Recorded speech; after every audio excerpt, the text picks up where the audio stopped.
అమ్మ వాళ్ళ ఇంట్లో అయితే నేను వెళ్ళకముందే అత్తమ్మ అయితే వెళ్ళిపోయింది. ఇంకా మేనత్తమ్మ అయితే కట్టేస్తుంది. ఈ విధంగా కుంకుమ పెట్టేసిన తర్వాత ఒకరికొకరు ఈ విధంగా అయితే అంటే మా మేనత్తమ్మ వాళ్ళ కూతురు కట్టేస్తుంది ముందైతే. ఆ తర్వాత ఇప్పుడు కట్నం పెట్టాలి కదా! అందుకోసమైతే ఇంకా రాఖీ కట్టేది చూపిస్తలేదు అనుకుంటున్నారా? అదైతే లాంగ్ వీడియోలో పెడతాను.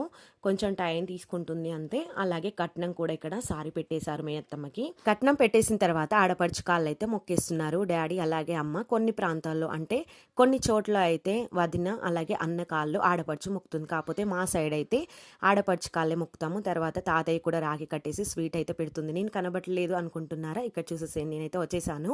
వాళ్ళు కట్టేసిన తర్వాత నేనైతే చేరుకున్నాను అమ్మ దగ్గరికి. ఇక్కడికి రాగానే మా పెద్దమ్మాయి మహి అయితే ఏడవడం స్టార్ట్ చేసింది. హోంవర్క్ బుక్స్ తెచ్చుకోవాలని తను ఆపేదాకా ఇంకా స్వీట్ తిందామనేసి పచ్చి కొబ్బరితో స్వీట్ అయితే ప్రిపేర్ చేసింది. టేస్ట్ చాలా బాగుంది. అమ్మ ఎలా ఉందని అడుగుతుంది. ఇక రాఖీ కట్టడం అయిపోయిన తర్వాత అయితే మమ్మీ అలాగే మా పెద్ద అమ్మాయి ఇక్కడైతే కైలాసం ఆడుతున్నారు.